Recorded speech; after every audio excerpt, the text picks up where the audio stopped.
com. Let freedom ring this afternoon at 2 with Sean Hannity, right before Joe Walsh at 5 on AM 560.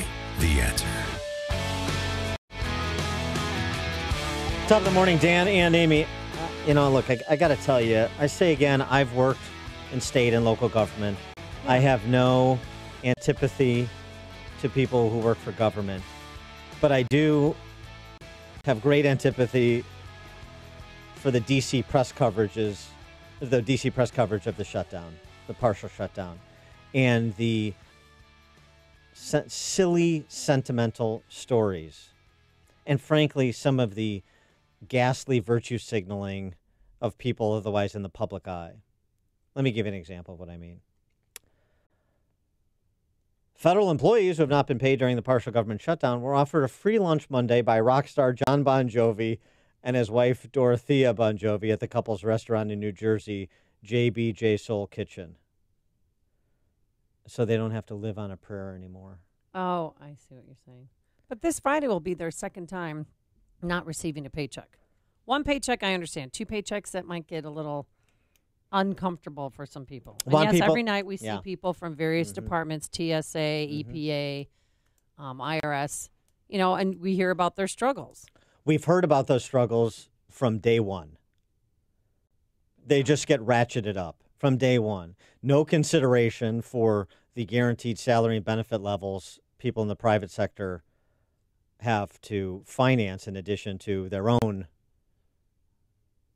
personal expenses, right? With federal employees making more than their counterparts before you get to the gold-plated benefits. No consideration for that. And also, when there is a major layoff in the private sector, big company, say Caterpillar lays off a couple thousand people. It's happened before in Illinois. Do you have people running to offer free meals to Caterpillar employees who've been laid off? You talk about the sappy stories about Caterpillar employees going to food depositories? Vilifying the CEO of Caterpillar, the executives at Caterpillar, because they decided a layoff was necessary to increase profitability or company efficiency or whatever the strategic goals were.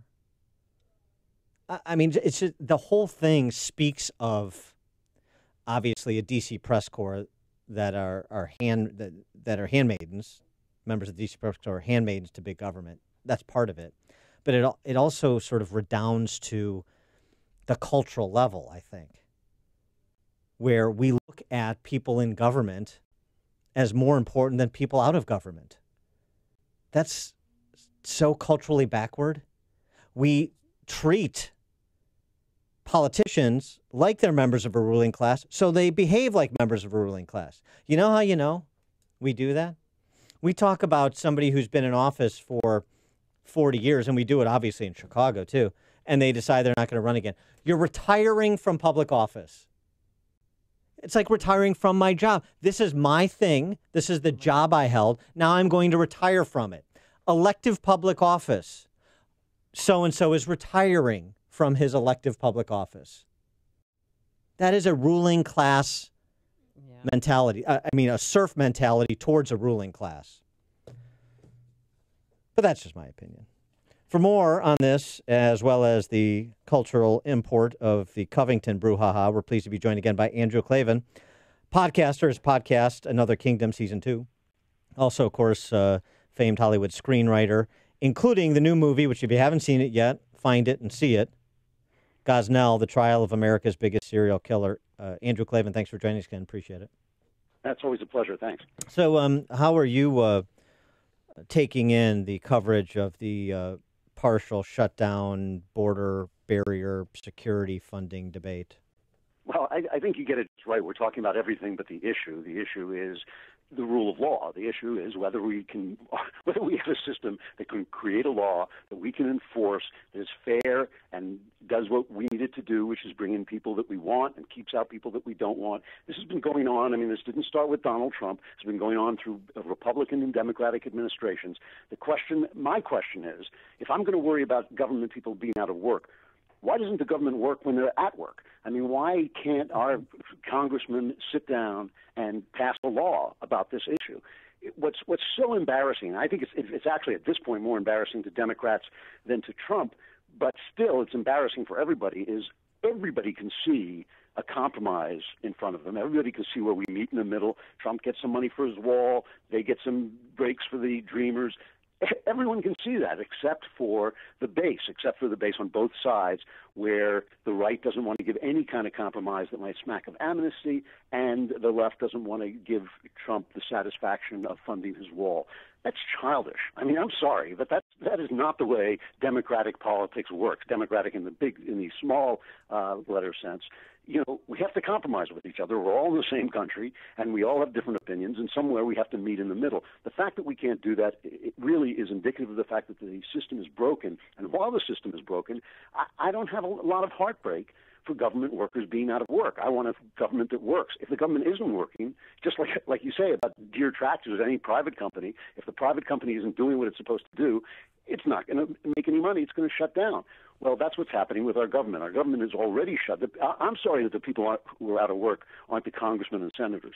I mean, I'm sorry that it should be some poor schnook who's pushing papers around somewhere instead of, Chuck Schumer and Nancy Pelosi and the rest of them. They're the ones who shouldn't be getting paid because they're the ones who aren't doing their jobs. But you know what I've learned through this whole government shutdown process is that the Democrats really don't care about their constituents, about the dreamers. I mean, they have a way now, a pathway for citizenship for 700,000 people, and they're not budging on it.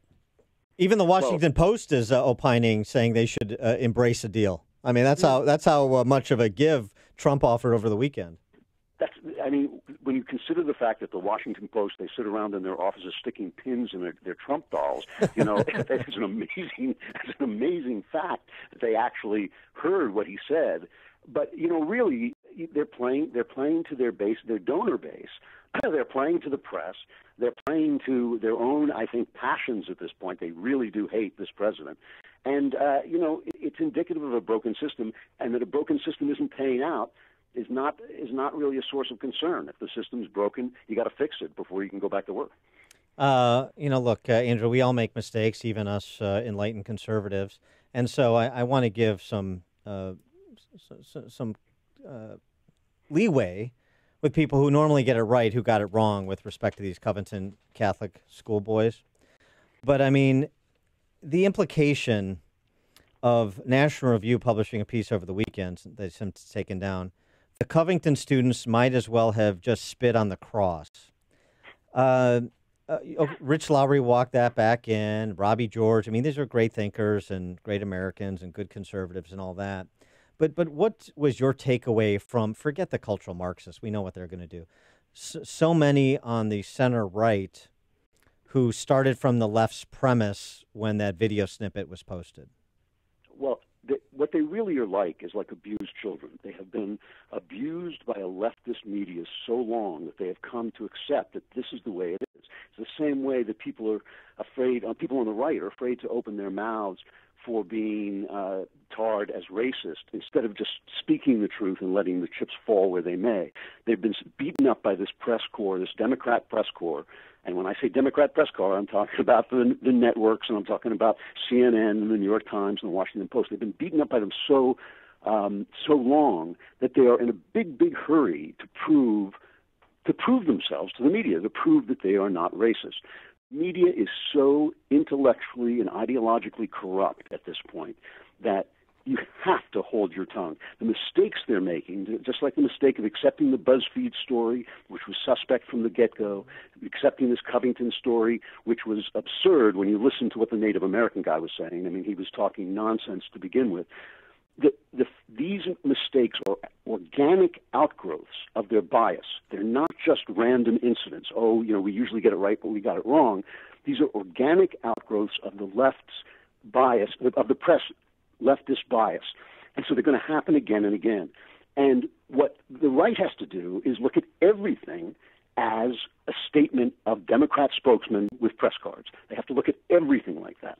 I mean, and I just think that the overreaction, I thought there was an overreaction to Steve King's remarks when we don't even know what he said. If the New York Times is quoting him, we don't know what he said. I'm not defending him. I'm just saying I have no idea what he meant.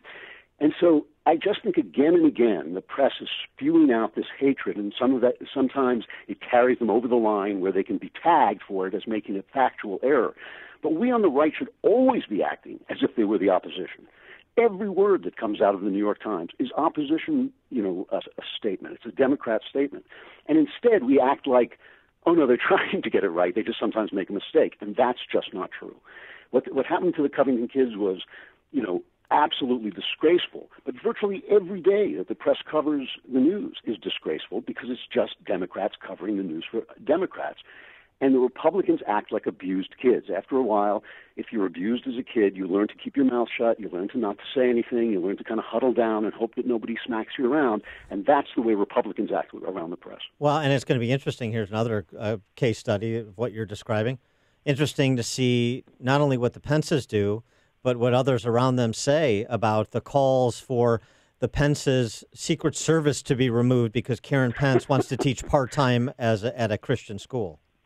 It's amazing. It really is amazing. The demonization of Christianity, the demonization of white people, the idea that the bigotry, the historical bigotry that did exist in this country against black people can somehow be solved by turning it against white people.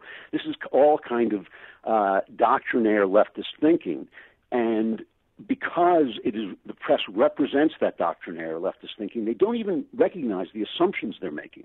It doesn't even occur to them to say, well, maybe the government isn't a good instrument for building equality. Maybe capitalism is better. Maybe having racism against white people doesn't solve the problem of having racism against black people. The moment to me that was so amazing in this Covington story was when the Native American guy, I think his name Nathan Phillips, I think his name. Yeah, that's right. He got up and he said, "We can't build a wall in America. This is indigenous land." I thought, he's standing in Washington, D.C. This is not Dances with Wolves. This country has not been indigenous land for 400 years, and he's got the tears coming down. We can't build a wall on indigenous land. That con man chatter only makes sense to a bunch of leftists who never speak to anybody on the right. I mean, to talk about America as if it were indigenous lands, as if we were living on the prairie, is just garbage. And the minute those words came out of his mouth, somebody at some news station should have said, what is he talking about? He's talking about the capital of the biggest industrialist nation on earth. Of course we might need border security. We're not like ranging the prairie on our palominos. What the hell was he talking about? And that kind of con man talk only works if everybody agrees, if everybody thinks these premises are valid. And instead, University President Father John Jenkins at Notre Dame ran to cover up the Columbus mural. I mean, that's the reaction. It's crazy. I mean, really, it is amazing, this whole idea that all of history is a terrible mistake. All of history has to, even the wealth that has been created that these guys want to spread around, where do they think it came from? Even the idea that racism is wrong, where do they think that came from? Do you think there was ever a country on earth so committed to erasing racism as that one, as this one? Do they think that they invented that? That stuff is inherent in our founding. It's inherent in our history, and they just think it's all a big mistake, and they have finally seen the light. I'm telling you, only a press corps that is 100% leftist would buy into this stuff at all. He is Andrew Klavan, podcaster. His podcast, Another Kingdom, is in season 2. He's also a great Hollywood screenwriter, including of the new movie Gosnell, The Trial of America's Biggest Serial Killer, which you must see. I think it is still available in Chicago suburbs and hopefully on the stream very soon. Andrew Klavan, thanks so much for joining us. Appreciate it. Real pleasure. Thanks. And he joined us on our turnkey.pro answer line. It's what Chicago is talking about. It's Chicago's Morning Answer with Dan and Amy on AM 560. The Answer.